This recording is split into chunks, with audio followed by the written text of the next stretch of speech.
Ang limang salik ng pagkalugi, pagkonsumo. Yung Mga kawan, aling nila. Ang tindera na laging may diskwento sa presyo ng sa tayo. Ang sa aktibidad ng suki, lagi naghahanap ng mura. Ichay, ang millennial na laging nakitid sa uso. Doris, ang mayaman, pero lagi nakitipid sa mata ng iba. Both, ang laging manutang na malapit ang mabayaran.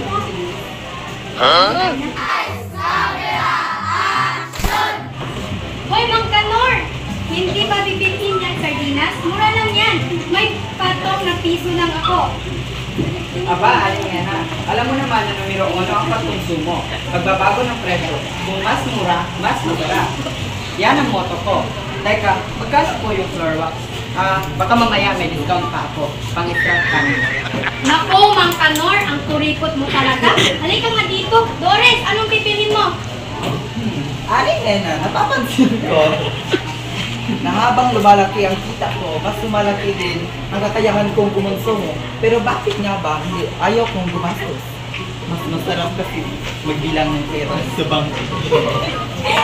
Ay, naku, Doris, mayaman ka nga. Ibig sabihin, ang salik mo, kita. Kaso iba ka, gusto mo talagang hiningan ng pera. OMG, Aling Nena! Nakita mo ba yung bagong Bonnie Heart Evangelista sa Instagram? Super ganda! Kailangan ko yan. Aba, Chushay, hindi ka pa nga nakakapagbayad sa utang ng kape? Ba't agad ang iniisip mo? Iyan ang tinatawag na demonstration effect. Nakikita mo sa social media. Gusto mo agad? Sos, Mariosep! Kasi, Aling Nena, ang dami ko nakikita at naririnig. Parang kung wala ako niyan, hindi ako belong. At saka masarap sa feeling kapag may bawang gadget. Ay, naku, Chuchay. Ang totoo, minsan, ang dami nating gustong bilhin. Pero ang totoo, kailangan din natin isipin ang mga inaasahan. Ano yun, Mang Kanor? Parang inaasahan ako na dadating ang sweldo ko para makabili ako. Hindi. Ang ibig kong sabihin, minsan, pinipilit kong huwag mo nang gastusin ang pera. Kailangan nating maganda sa mga sunod na araw. Para yung biglang taas ng presyo ng sibuyas. Nako, buti na ito nako. Aling Nena, pautang ako. Ubos na sweldo ko eh. Ay, Bong! Ikaw ang buhay na patunay na salik na pagkakautang. Kapag marami kang utang, nababawasan ang kakayahan mo makabili ng produkto o serbisyo. Hindi ka magkakonsume ng ayon sa gusto mo. Eh kasi ko, Aling Nena, pakunti-kunti lang naman yung utang ko. Parang pangkabuhay lang. Balik ko lang sweldo ko, promise. Ay, naku, Bong. Kaya ganun, ipon ako eh, hindi ako nagkakaputang.